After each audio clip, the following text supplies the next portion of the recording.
할렐루야. 하나님의 말씀은 오늘은 창세기 16장 전체 다 보도록 하겠습니다. 1절부터 16절까지 우리 제가 한 절, 여러분 한 절, 마지막 절은 같이 읽도록 하겠습니다. 창세기 16장 1절에서 16절까지의 말씀입니다. 아브라함의 아내 사레는 출산하지 못하였고 그에게 한 여종이 있으니 애굽 사람이요 이름은 하갈이라. 사레가 아브라함에게 이르되 여호와께서 내 출산을 허락하지 아니하셨으니 원하건대 내 여종에게 들어가라. 내가 오크로 말미암아 자녀를 얻을까 하노라 하매 아브라함이 사레의 말을 들으니라. 아브라함의 아내 사레가 그 여종 애굽 사람 하갈을 데려다가 그 남편 아브라함에게 첩으로 준 때는 아브라함이 가나안 땅에 거주한 지 10년 후였더라. 아브라함이 하갈과 동침하였더니 하갈이 임신하매 그가 자기의 임신함을 알고 그의 여주인을 멸시한지라. 사레가 아브라함에게 이르되 내가 받는 모욕은 당신이 받아야 옳도다. 내가 나의 여종을 당신의 품에 두었거늘 그가 자기의 임신함을 알고 나를 멸시하니 당신과 나 사이에 여호와께 판단하시기를 원하노라. 아브라함이 사레에게 이르되 당신의 여종은 당신의 수중에 있으니 당신의 눈에 좋을 대로 그에게 행하라 하매 사레가 하갈을 학대하였더니 하갈이 사레 앞에서 도망하였더라. 여호와의 사자가 광야의 샘물 곁 곧 슬길 샘 곁에서 그를 만나 이르되 사레의 여종 하갈아 내가 어디서 왔으며 어디로 가느냐. 그가 이르되 나는 내 여주인 사레를 피하여 도망하나이다. 여호와의 사자가 그에게 이르되 내 여주인에게로 돌아가서 그 수하에 복종하라. 여호와의 사자가 또 그에게 이르되 내가 내 씨를 크게 번성하여 그 수가 많아 셀 수 없게 하리라. 여호와의 사자가 또 그에게 이르되 내가 임신하였은즉 아들을 낳으리니 그 이름 이스마엘이라 하라. 이는 여호와께서 내 고통을 들으셨음이니라. 그 사람 중에 들라야시 되리니 그의 속이 모든 사람을 치겠고 모든 사람의 손이 그를 칠치며 그가 모든 형제와 대항해서 살리라 하니라. 하갈이 자기에게 이르신 여호와의 이름을 나를 살피시는 하나님이라 하였으니 이는 내가 어떻게 여기서 나를 살피시는 하나님을 배웠는가 함이라. 이러므로 그 샘을 브엘라 헤로이라 불렀으며 그것은 가데스와 베레사에 있더라. 하갈이 아브라함의 아들을 낳음에 아브라함이 하갈을 낳은 그 아들을 이름하여 이스마엘이라 하였더라. 하갈이 아브라함에게 이스마엘을 낳았을 때 아브라함이 86세였더라. 그렇습니다. 오늘 말씀 제목 한번 읽어볼까요? 시작. 사람의 방법과 하갈의 응답. 창세기 16장 시작하도록 하겠습니다. 지난 시간에 하나님은 아브라함에게 후손을 하늘의 뭇별같이 많게 해주시겠다고 약속을 하셨고 그리고 그에 대한 징표로 쪼갠 고기 사이를 횃불의 모습으로 지나면서 다시 한번 당신이 약속을 지키시는 하나님이심을 아브라함에게 보여주셨어요. 그럼 이제 아브라함이 할 일은 딱 하나 남은 거죠. 그것은 그분의 약속이 이루어지는 것을 기다리는 것입니다. 그런데 사람들에게 있어서 정말 참기 힘들고 어려운 것이 뭐냐면은 기다리는 거예요. 왜냐하면은 기다림이라는 것은 하나님이 우리를 다뤄가시는 가장 센 방법이기 때문에 그렇습니다.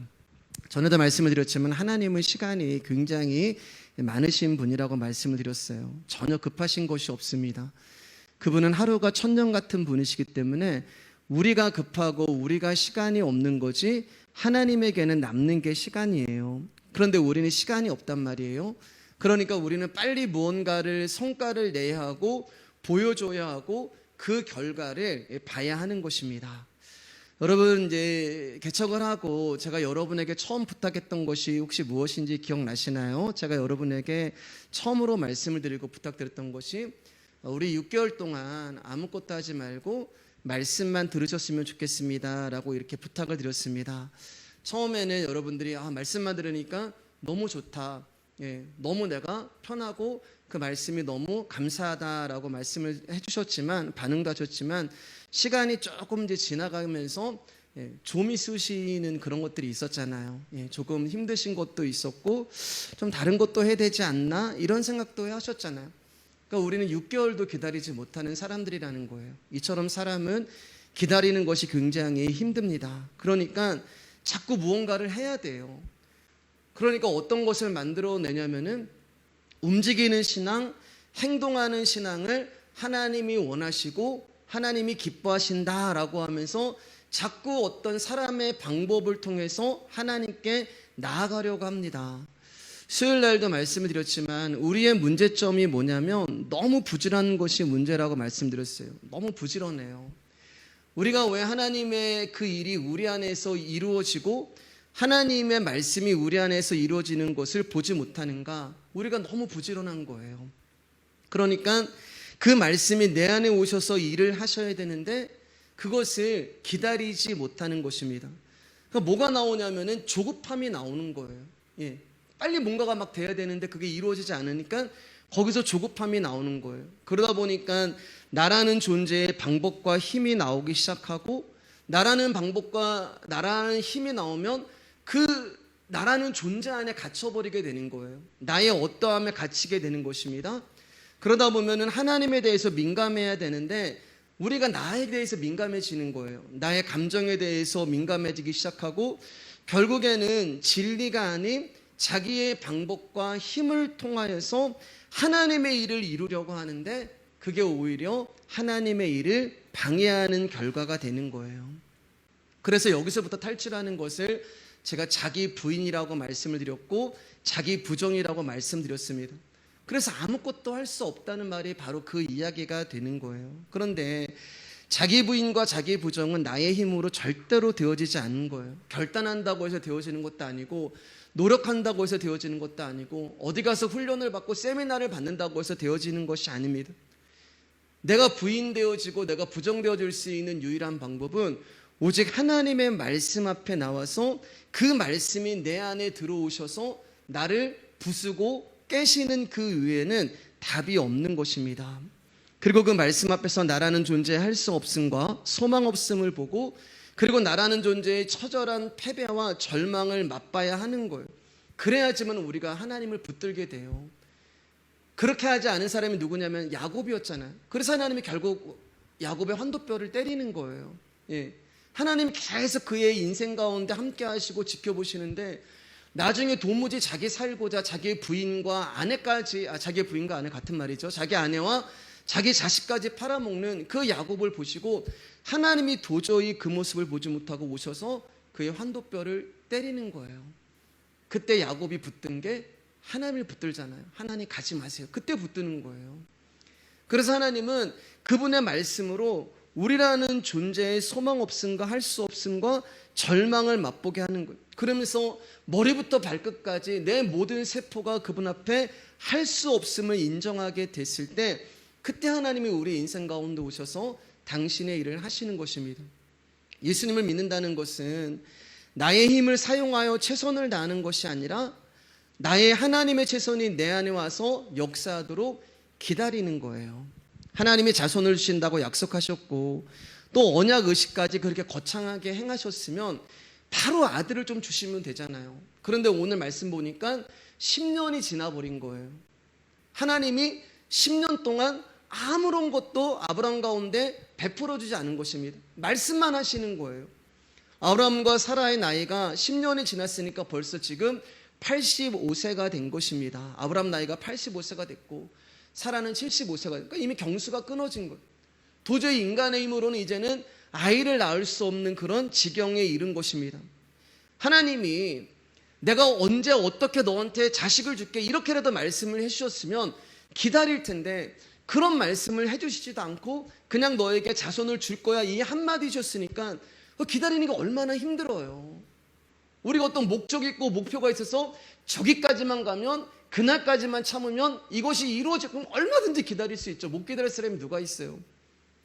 하루하루 거울을 보는데 흰머리가 늘어나고 얼굴에 주름이 늘어가는 모습을 보면서 아브라함과 사라의 마음 가운데는 불안함이 찾아오고 초조함이 찾아왔을 거예요. 그래서 그들은 결국 자신들의 노력과 방법 그리고 자신들의 힘을 이용하여 하나님의 약속을 인간이 이루려고 하는 것입니다. 기다리지 못하고 자신의 방법을 이제 드러내기 시작하는 거예요.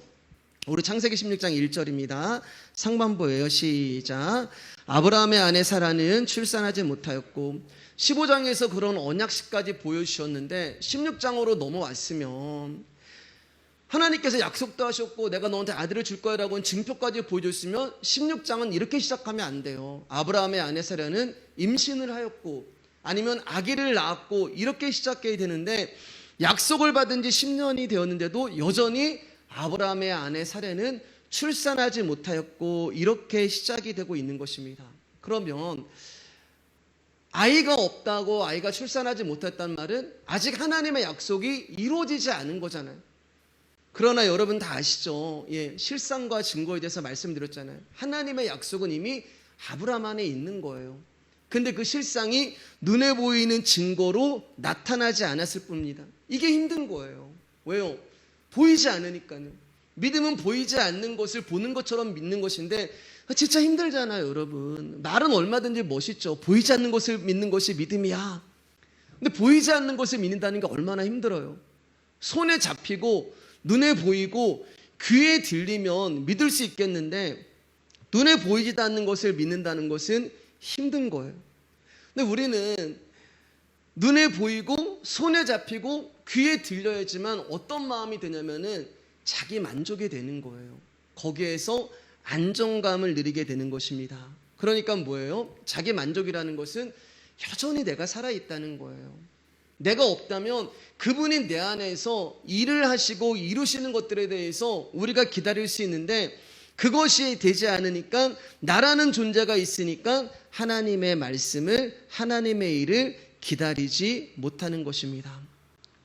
참 이게 아이러니한 게 우리는 기다리지 못하는데 그런 기다리지 못하는 우리를 하나님께서 어떻게 다뤄가시냐면은 기다리게 하심으로 다뤄가시는 거예요. 그래서 자기 부인은 되는 것이 아니라 되어지는 거예요.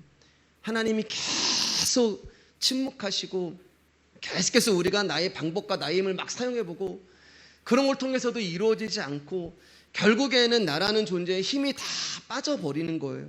그리고 오직 하나님의 은혜만을 의지하게 될 때 하나님이 그때 우리를 찾아오시는 것입니다. 당신의 약속을 이루시는 거예요. 그게 아브라함은 언제예요, 여러분? 25년. 그러니까 앞으로 15년이 더 있어야 돼요. 아브라함에게서는요. 25년이라는 기다림이 아브라함에게 지나가야지만 하나님께서 아브라함에게 하시고자 하시는 약속을 이루는 거고, 그 말은 25년, 앞으로 15년이 더 지나야지만 아브라함이라고 하는 존재의 인간적인 모든 것이 다 빠져버리고 아브라함이 되는 거예요. 그런데 아브라함이 이제 10년도 참지 못하고 오늘 말씀을 보면 자신의 꾀를 이용하여 또다시 작품을 만들어내죠. 우리 2절 말씀입니다. 같이 읽겠습니다. 시작. 사레가 아브라함에게 이르되 여호와께서 내 출산을 허락하지 아니하셨으니 원하건대 내 여종에게 들어가라. 내가 혹 그로 말미암아 자녀를 얻을까 하노라 하매 아브라함이 사라의 말을 들으니라. 아브라함과 사라는 하나님의 침묵을 도저히 기다리지 못하고 자신들의 방법으로 하나님의 약속을 이루려고 하는데 사라가 아닌 사라의 여종 하갈을 통해서 자손을 얻으려는 방법을 취하게 돼요. 근데 여러분 이제 잘 생각해 보세요. 사실 하나님이 약속한 존재는 사라가 아니라 아브라함이었단 말입니다. 그렇기 때문에 다른 여자를 통해서 자손을 낳는다 하더라도 크게 문제가 될 수 없는 거예요. 왜냐하면 하갈을 통해서 아들을 낳아도 아브라함의 씨가 되기 때문에 그렇습니다. 아브라함의 자녀예요. 그리고 자신의 육체를 봤을 때 나이가 많아서 이제는 아이를 가질 수 없는 상태라 판단하여 자신이 처한 상황까지 맞게 임의대로 그렇게 자신의 상황 맞게 그렇게 하갈을 드리는 것도 잘못된 것이 아니란 말이에요. 그런데 사라든 하갈이든 또 다른 여자든 어차피 아브라함의 씨로 된 자식만 있으면 된다. 이게 이제 우리의 생각이고 우리의 뜻이고 하나님의 뜻과 하나님의 계획에 역행이 되는 일인 것입니다. 그러니까 여러분 아브라함도 사라도 하나님의 약속을 믿지 못해서 포기한 것이 아니라 오랜 세월이 지나도 눈에 보이는 어떤 결과가 없게 되자 자신의 생각과 노력과 방법을 동원해서 그 증거를 만들어내려고 하는 거예요. 이 부분에 대해서는 이제 조금 이따 다시 한번 다뤄볼게요. 자, 그런데 2절 말씀을 보면 아브라함이 누구의 말을 듣고 하갈과 동침을 하냐면 사라의 말을 들어요. 사라의 말을 듣는단 말이에요. 그러니까 사람의 말을 듣는 거예요. 하나님을 경험하고 하나님의 약속을 받고 그분의 말씀을 들은 아브라함이란 말이에요. 그러면 아내의 이런 불경한 요청에 대해서 거부하고 아내를 나무랐어야 하는 것이 정상인데 아브라함은 사라의 청을 받아들여 아내 여종 하갈과 동침을 합니다. 여러분, 여기서 아브라함의 실수가 뭔지 보이세요? 하나님의 일을 이루시기 위해서 하나님의 말씀을 들어야 하는데, 그렇잖아요. 하나님의 일을 하기 위해서는 하나님 말씀을 들어야 돼요. 그런데 하나님의 일을 이루기 위해서 사람의 말을 듣고 있는 것이 아브라함의 실수가 되는 것입니다. 사람의 말을 듣지 마시길 주님의 이름으로 축복합니다. 아브라함은 하나님의 일을 자신이 이루시기 위해서 애쓰고 노력하는 것 같아요. 어차피 결과만, 아들만 태어나면 되잖아.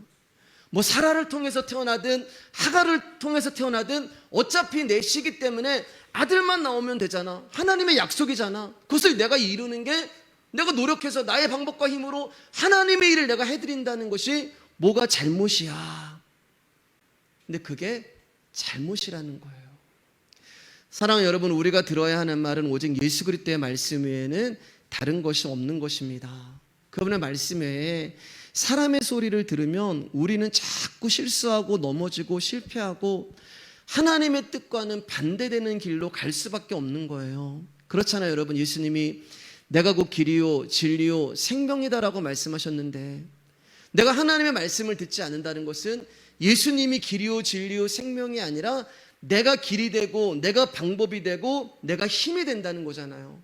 그러면 우리는 하나님의 하시고자 하시는 일과 역행하는 일을 할 수밖에 없는 거예요. 지금 아브라함이 그 모습이에요. 여러분, 아브라함이 다른 사람이 아니라 나라는 것을 아셔야 돼요. 성경은 하나님과 나의 이야기입니다. 자, 그러면 하나님의 말씀이 아닌 사람의 말을 듣고 하나님을 이루려고 했던 아브라함에게 이제 무슨 일이 일어나는지 한번 볼게요. 4절 말씀입니다. 시작. 아브라함이 하갈과 동침하였더니 하갈이 임신함에 그가 자기의 임신함을 알고 그의 여주인을 멸시한지라. 하갈과 이제 사라의 말을 듣고 동침해서 아들을 낳았습니다. 그러니까 내 몸에서 날짜가 너의 후손이 될 것이다 라고 하는 하나님의 약속을 아브라함이 직접 이루어 버린 거예요. 사람의 말을 들으면 하나님의 뜻을 사람이 이루어 버리는 결과가 나오게 되는 것입니다. 우리가 이러한 존재예요. 아브라함이 이런 존재예요, 여러분. 믿음으로 11조하고 믿음으로 전리품을 거부하고 내가 하나님을 위해서 제단을 쌓겠다고 하지만 여전히 아브라함은 이런 존재예요. 그래서 그에게 필요한 시간이 25년이라는 시간이 필요한 거예요. 하나님이 보실 때 우리 가운데 필요한 시간이 되는 것입니다.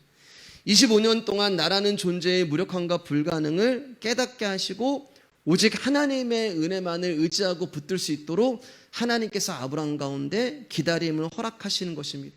그래야 우리가 이삭을 내어놓을 수가 있는 거예요. 그럼 여러분, 이 말씀을 저에게 적용시키면 어떨까요? 여러분에게도 적용시키고 저에게도 25년이 필요한 거예요. 제가 복음적인 목회를 하고 제가 말씀대로 목회를 하기 위해서는 저에게도 25년이라는 시간이 기다려져야 되는 거예요. 그래야지만 저도 제 안에 있는 이삭을 내어놓을 수 있는 아브라함이 되는 거예요.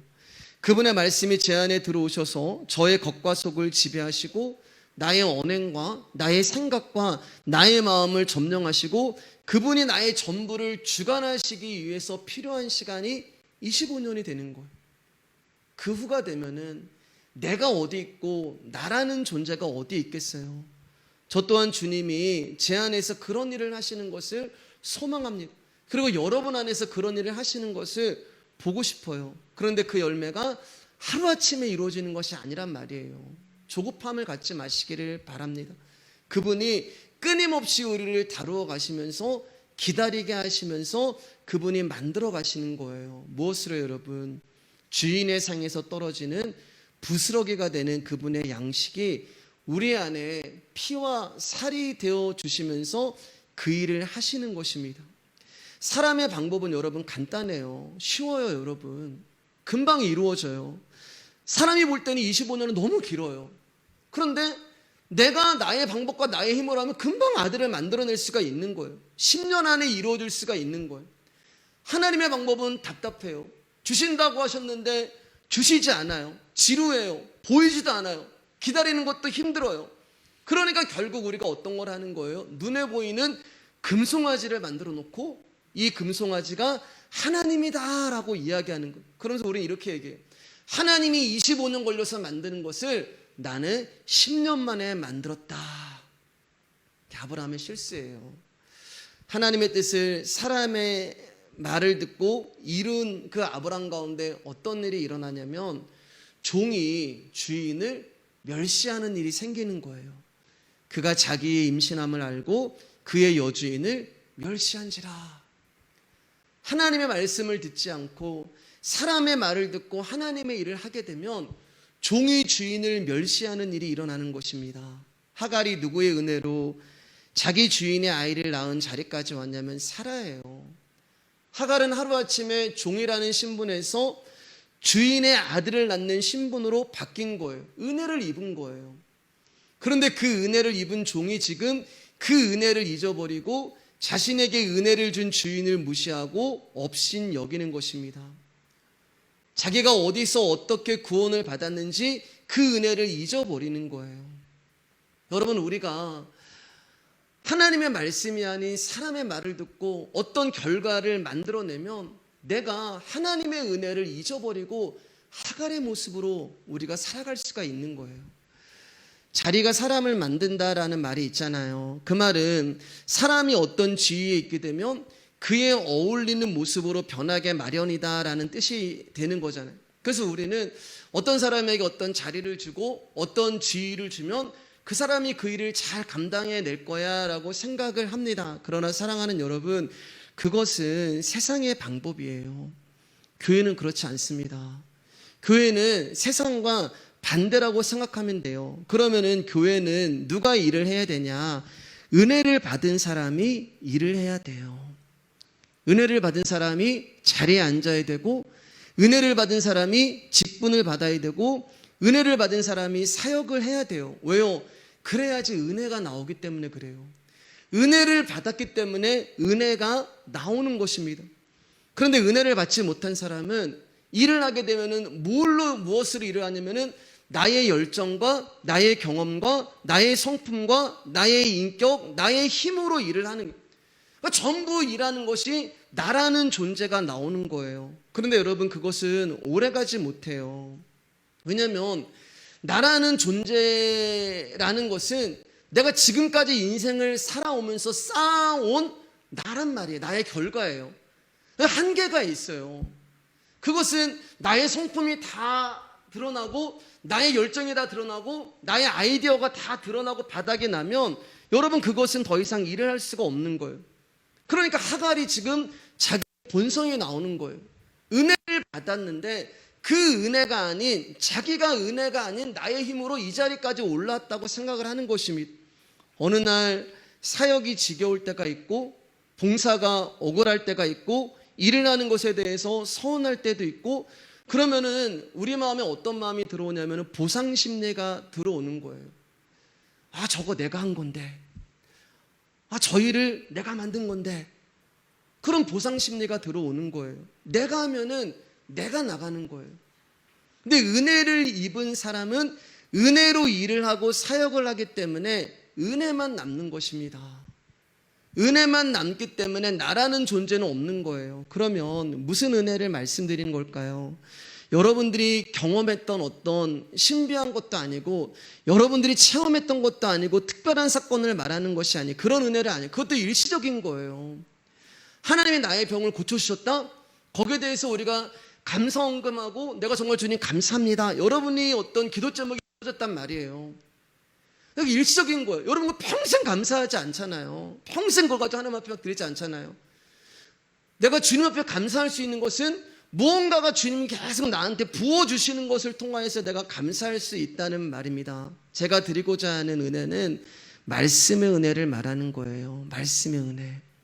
말씀의 은혜를 받은 사람만이 교회의 일을 해야 하는 것입니다. 왜냐하면은 말씀을 들은 사람은 계속 그 말씀이 공급되잖아요. 여러분, 주일날 말씀이 공급되고 수요일날 말씀이 공급이 되고 새벽에도 말씀이 공급이 되는 거예요. 그러면 내가 하는 것이 아니라 말씀이 내 안에서 그 일을 하는 것입니다. 뒤에 보면 이제 제빙기가 있잖아요, 여러분. 제빙기에 얼음이 가득 차 있어요. 근데 그 얼음을 우리가 이제 몇 번 퍼내고 나면은 얼음이 없어요. 그러면 어떻게? 공허해요. 비워버리는 거예요. 똑같은 거예요. 우리가 하나님의 일을 하는데 주님의 말씀으로 내가 사역을 한단 말이에요. 여러분, 제가 말씀을 막 전하고 사역을 하고 여러분 안에 그리스도의 성품이 막 나오고 그리스도의 열정이 나오고, 근데 그게 머물러 있는 게 아니에요. 여러분, 사라지는 거예요. 흘러가는 거예요. 내가 누군가를 향해서 저분 너무 불쌍하다, 저분 정말 안 됐다라고 하는 그 내 마음이 아니에요. 사람은 사람을 긍휼하게 여기지 않습니다. 그분의 마음이 나에게 왔을 때 그분의 긍휼함이 내 안에 있는 긍휼함이 그 사람한테 흘러가는 거죠. 그러면 내 안에 긍휼함은 사라지는 거예요. 얼음, 제빙기에 있는 얼음이 사라지듯이. 그럼 무엇이 찾아오냐? 공허함이 찾아와요, 우리 안에. 예. 그래서 우리가 열심히 어떤 주의를 딱 했을 때 공허함이 찾아오는 거예요. 그런데 저 제빙기는요, 조금 있으면 또다시 얼음이 만들어집니다. 왜요? 물이 계속 공급이 되거든요. 그 물이 계속 공급이 되는 이상 얼음은 멈추지 않고 또 만들어주는 거예요. 하나님의 말씀이 그런 거예요, 여러분. 내가 주의 말씀을 들었을 때 내가 충만해질 때가 있잖아요. 근데 어느 날 보면은 그 말씀이 나랑 상관없는 것 같아요. 그럼 여러분 다시 이 자리에 나오셔야 되는 거예요. 그래서 그 말씀으로 다시 나를 채워야 되는 거예요. 하늘에서 우리 가운데 부어지는 이 생수는 절대 끊어지지 않고 멈추지 않는 거예요. 그러니까 여러분, 중요한 게 뭐예요? 또 강조 드릴게요. 말씀을 들으셔야 하는 거예요. 내가 말씀을 듣지 않으면 나는 아브라함에 머무는 것입니다. 그 말씀이 내 안에서 일어나지 않으면 나는 야곱에 머물게 되는 거예요. 그런데 하나님은 우리를 아브라함에 머물게 하지 아니하시고 야곱에 머물게 하지도 아니하시고 그를 아브라함으로 만들어 버리는 거예요. 그를 사라로 만들어 버리는 거예요. 그를 이스라엘로 만들어 버리는 거예요. 그렇게 하는 것이 주님의 말씀이 되는 것입니다.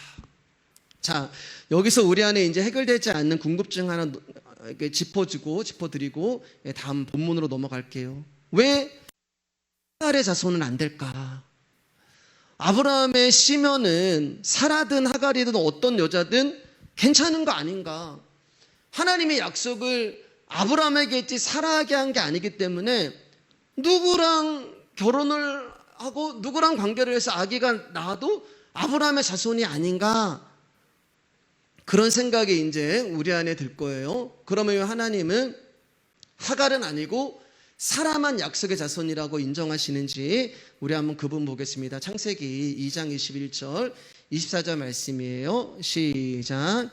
여호와 하나님이 아담을 깊이 잠들게 하시니 잠들매 그가 그 갈빗대 하나를 취하고 살로 대신 채우시고 여호와 하나님이 아담에게서 취하신 그 갈빗대로 여자를 만드시고 그를 아담에게로 이끌어 오시니 아담이 이르되 이는 내 뼈 중에 뼈요 살 중에 살이라 이것을 남자에게서 취하였은즉 여자라 부르리라 하니라. 이러므로 남자가 부모를 떠나 그의 아내와 합하여 둘이 한 몸을 이루지라. 여기 보면은 처음에 이제 여자가 나온단 말이에요. 내 뼈 중에 뼈요 살 중에 살이라 이것을 남자에게 취하였은즉 여자라 부르리라. 그러니까 여자예요, 여자. 예, 이름이 없어요. 그런데 이 여자가 어떻게 되냐면 남자가 부모를 떠나 그의 아내가 돼요. 여자가 이제 아내가 되는 것입니다. 한 몸을 이루는 거예요. 하와가 만들어지기 전까지 아담은 혼자였어요. 한 몸이 아니었어요, 여러분. 예. 반쪽의 몸이었단 말이에요.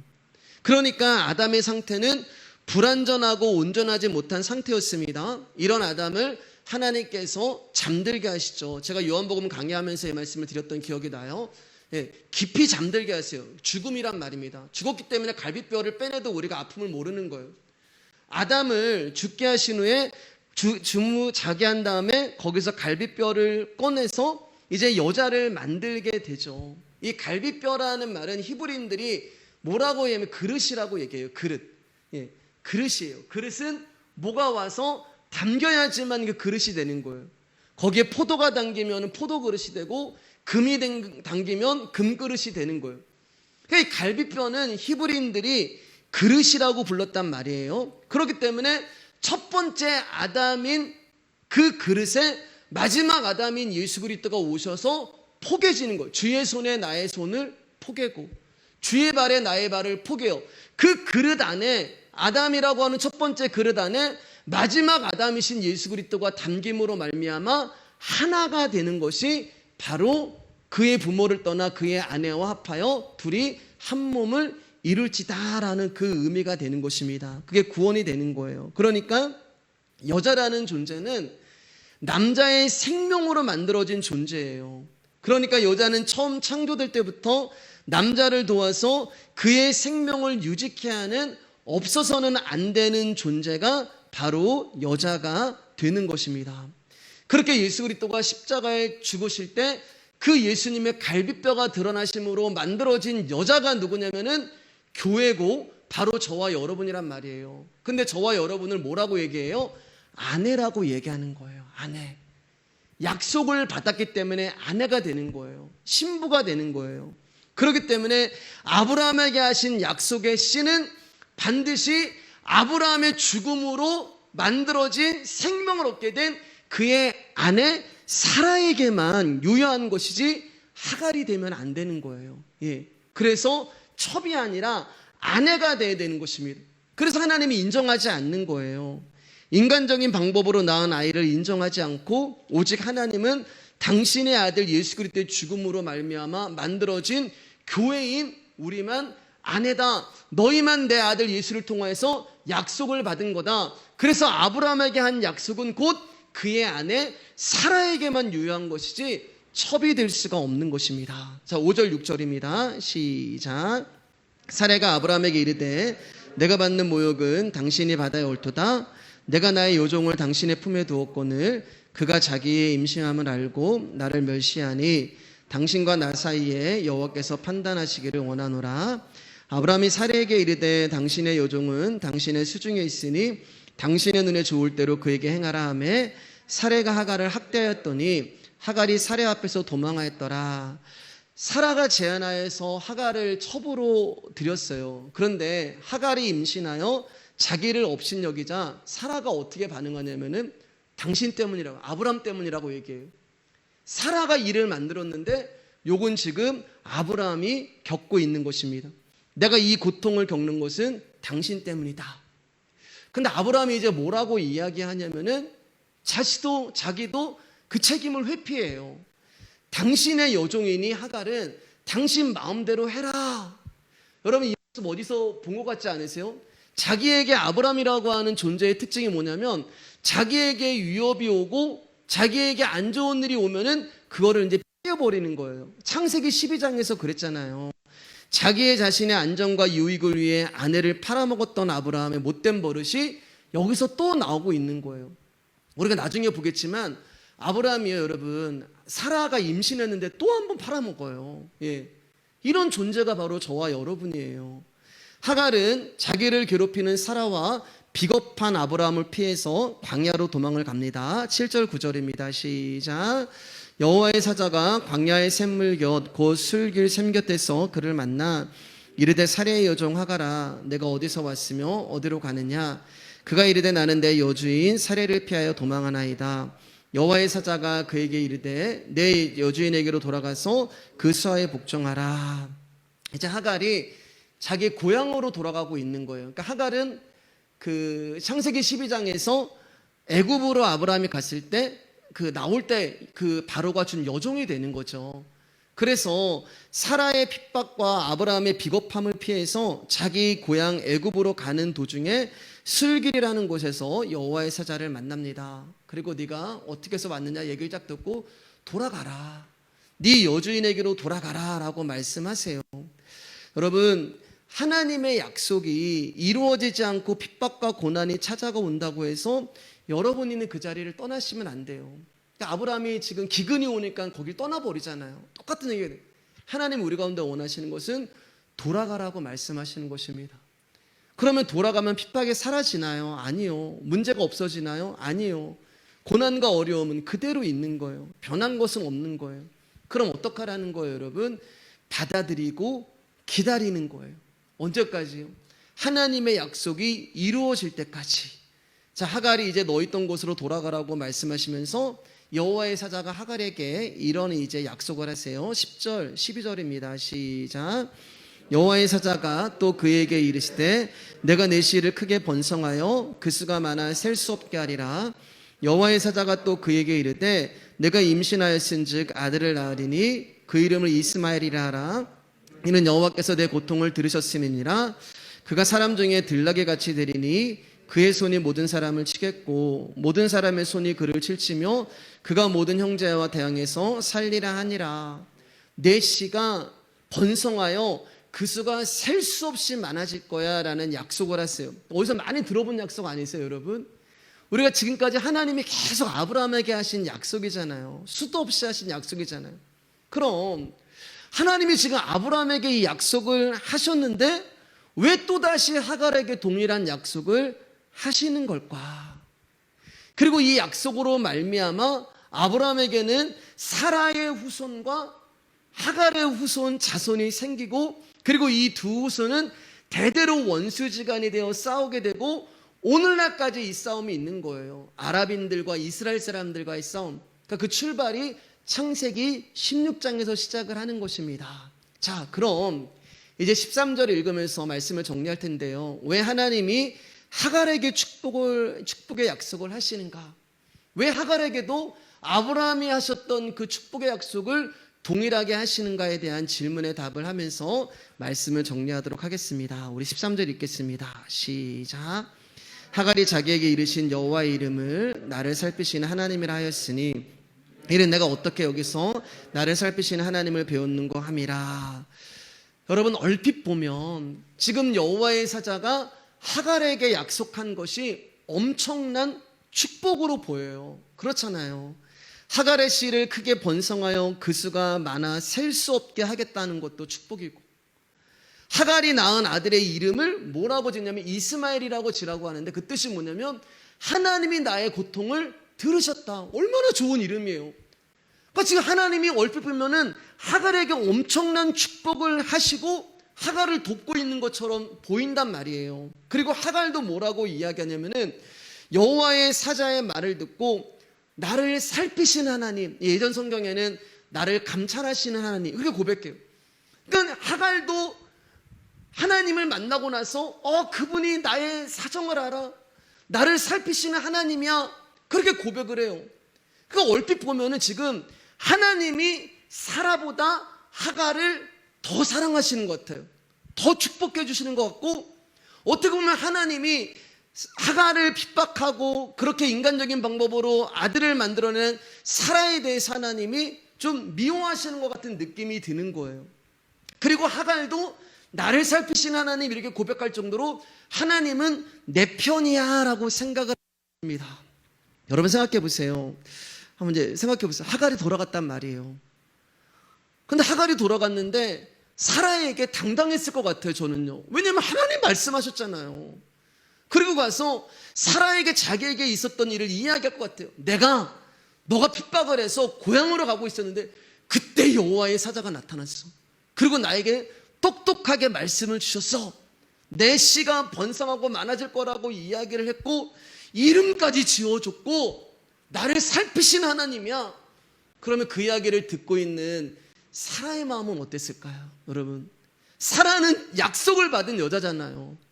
자기에게는 말뿐인 하나님이잖아요.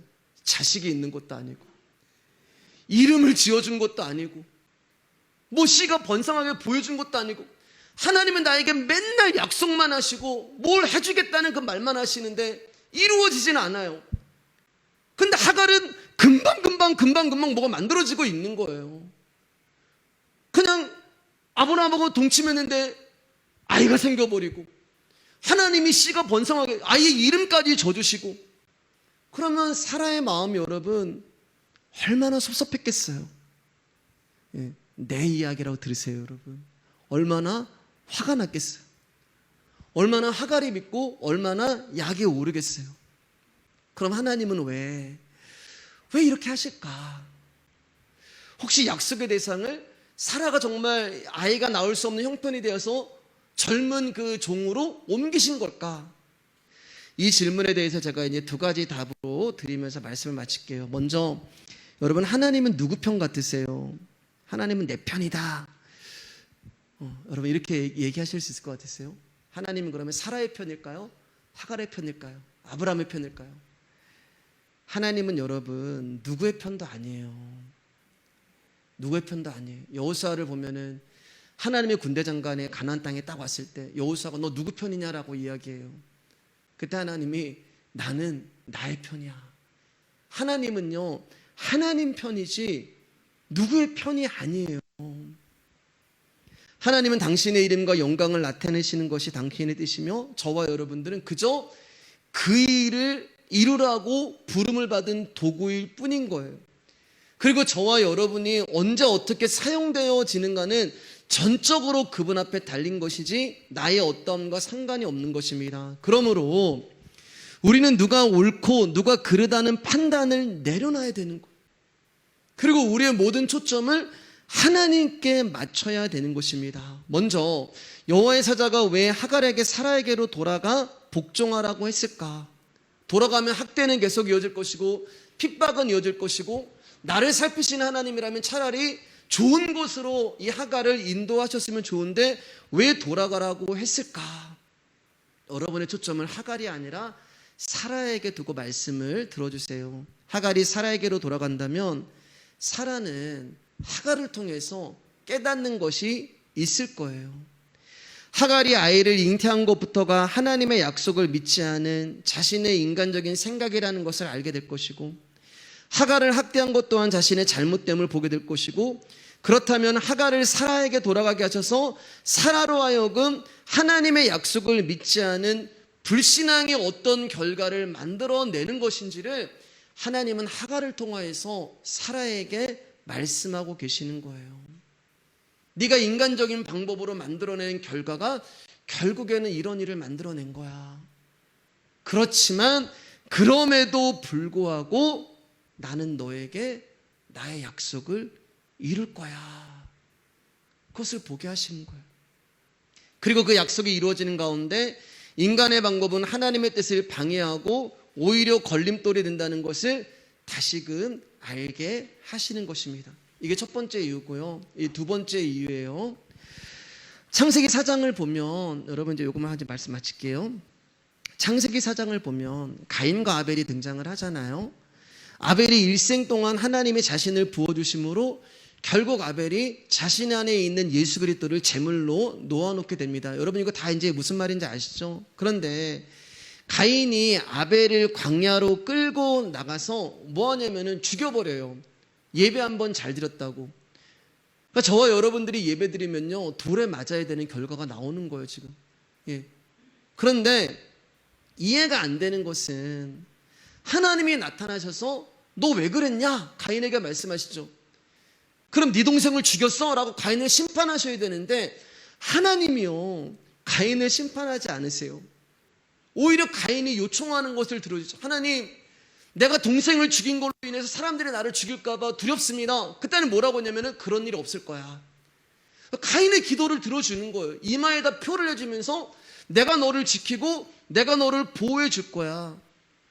아니 죄 없는 아벨 자기의 동생을 죽였으면 하나님이 심판하셔야 되는데 왜 하나님은 살인자의 기도를 들어주시는 걸까요? 그리고 성경을 보면 창세기 4장 아벨 이야기는 별로 없어요. 가인의 이야기가 많아요. 예, 여러분 이제 끝났으니까 집에 창문 열고 왔는데 비 들어가겠다 이제 그런 생각하지 마시고 비 와서 비 오니까 집에 창문 열고 들어왔는데 우리 집 얘기예요. 자, 가인의 이야기가 더 많아요. 그리고 창세기 16장을 오늘 보더라도 사라보다 하갈의 이야기가 더 많아요. 하갈의 이야기가 너무 드라마틱하게 쓰여져 있잖아요. 그 어떻게 보면 하갈이 주인공처럼 보여요. 여호와의 사자가 사라의 핍박을 받아 도망치는 하갈을 만나주시고 거기서 멈추는 게 아니라 하갈의 눈물을 닦아주시고 하갈의 기도를 들어주시고 얼마나 구체적으로 하갈을 위로하고 그의 기도를 들어주셨는지 하갈이 나를 살피시는 하나님이라고 고백을 해요. 그런데 여러분 결국 하갈이 낳은 아들이 누구예요? 이스마엘이라는 거예요. 이게 중요한 거예요. 하나님이 불쌍히 여겨주시고 하나님이 눈물을 닦아주셨고 하나님이 그의 기도를 들어주셨고 하나님이 그를 살펴주셨지만 결국 그 여자가 낳은 아들은 이삭이 아니라 이스마엘이라는 거예요. 제가 드리고 싶은 말씀은 나의 기도가 응답을 받는 것이 중요한 것이 아니라는 거예요. 나의 기도가 응답을 받는 것이 중요한 것이 아니라 내가 어떤 사람으로 응답을 받느냐가 중요하다는 거예요. 가인도 응답을 받았어요. 그런데 가인은 약속의 족보에 들어가지 못합니다. 어떤 사람으로서 응답을 받았는지가 중요한 거예요. 내가 아벨로 받는가 가인으로 받는가, 내가 이삭으로 받는가 에서로 받는가, 이스마엘로 받는가, 내가 야곱으로 받는가 내가 에서로 받는가, 내가 약속의 자손으로 받는가 아니면 그렇지 않는 자로 받는가, 내가 하늘에 속한 자로 받는가 아니면 땅에 속한 자로 받는가. 비 오면 다 맞아요, 여러분.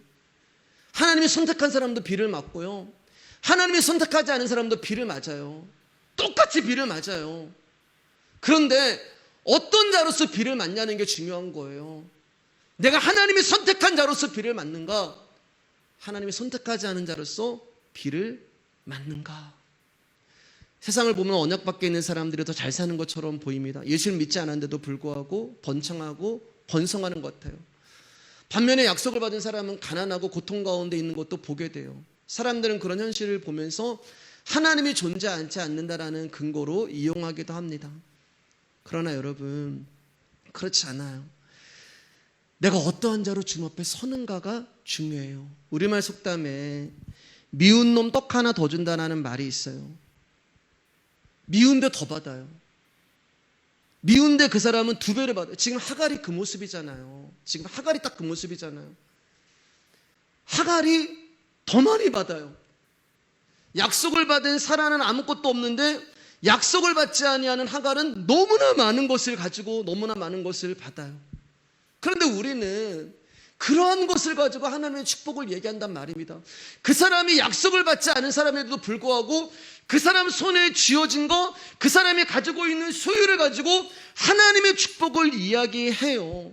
사라는 아무것도 없는데 하갈은 너무나 많이 받아요. 그러나 약속은 하갈이 아니라 사라가 받은 거예요.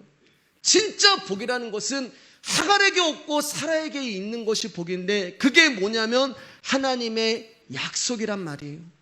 그분의 말씀이라는 말입니다. 진짜 복은 그분의 말씀을 내 안에 소유하고 있느냐 그렇지 않느냐의 문제지, 내 손에 무엇이 있느냐 없느냐가 문제가 아니에요. 하나님은 누구의 편도 아니십니다.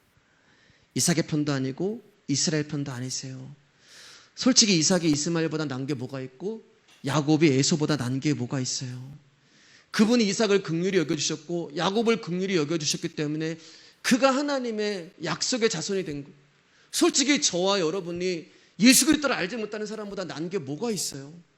그런데 하나님이 저와 여러분 같은 이런 존재를 하나님이 긍휼히 여겨주시고, 내가 너를 일방적으로 사랑하는다고 말씀하시고 내가 너에게 약속을 했다는 말씀, 그 이유 하나로 하나님이 우리의 편이 되어 주신 거예요. 사랑하는 여러분, 지금 하나님의 말씀을 어떤 자로 듣고 계십니까? 사라도 듣고 있고 하갈도 듣고 있는 거예요. 약속을 받지 않는 사람도 하나님의 말씀을 듣고, 약속을 받은 사람도 하나님의 말씀을 듣고 있어요. 어떤 자로 듣느냐가 중요한 것입니다. 하나님 아브라함 가운데 내 자손이 하늘의 별처럼 많을 거야 라고도 말씀하셨어요. 그러나 한 가지 더 말씀하셨어요. 바다의 모래알처럼도 많을 거야. 하늘의 별들도 아브라함의 자손이고 바다의 모래알도 하나님의 아브라함의 자손이에요. 그러나 끝이 달라요. 하늘의 별과 바다의 모래는 섞일 수가 없는 거예요. 한쪽은 영의 자손이 되는 것이고 한쪽은 육의 자손이 되는 거예요. 지금 들려지는 이 말씀이 여러분의 영혼과 심령에 울려 퍼지고 있는지, 아니면 그저 나의 억울함, 내가 핍박을 당하고 나의 환경과 상황, 나의 육체의 소욕, 나의 문제, 이것에 대해서만 내 말씀이 지금 적용되고 있는지 여러분 심령 안에서 똑똑히 보시란 말이에요. 사람들은 하갈의 입장에서 말씀 듣기를 원하죠. 왜냐하면 기다리지 않아도 되잖아요. 사라의 입장은 안 가려고 그래요. 25년이라는 시간을 어떻게 기다려요? 하갈은 금방금방 이루어져. 기다리는 것 없이 바로 응답을 받고 눈에 보이고 무언가가 이루어지고 회복이 일어나고 결과가 나타나고 사람들은 전부 이런 하나님을 만나길 원하는 거예요. 이런 하나님을 원하는 하갈들에게 하나님은 오늘도 바보같이 그냥 그 약속이 이루어지지 않아도 주님 말씀하셨기 때문에 저는 그 약속이 이루어질 것을 기다립니다. 오늘 아니면 내일 이루어지겠죠. 내일 아니면 그 다음날 이루어지겠죠. 얼마나 어리석은 일이에요. 25년이라는 시간을. 그런데 하나님은 그런 사람 찾고 계시는 거예요. 묵묵하게 그냥 주의 말씀 내가 은혜 받아서 그 말씀을 언젠가 이루겠지. 내가 하는 게 아니지. 목회 제가 하는 거 아니잖아요. 말씀의 교회 여러분이 하는 거 아니잖아요. 그냥 저와 여러분들은 손에 잡히는 거 없고 귀에 들리는 거 없고 눈에 보이는 거 없어도 하나님이 우리 교회와 함께 하신다라는 것을 믿으시면서 그분이 이루어 가시고 그분이 만들어 가시는 아브람과 사라가 되기를 간곡히 부탁드리겠습니다. 베드로후서 3장 9절 읽고 이제 우리 말씀 마칠게요. 크게 한번 읽겠습니다. 시작. 주의 약속은 어떤 이들이 더디다고 생각하는 것 같이 더딘 것이 아니라 오직 주께서는 너희를 대하여 오래 참으사 아무도 멸망하지 아니하고 다 회개하게 이르기를 원하시니라.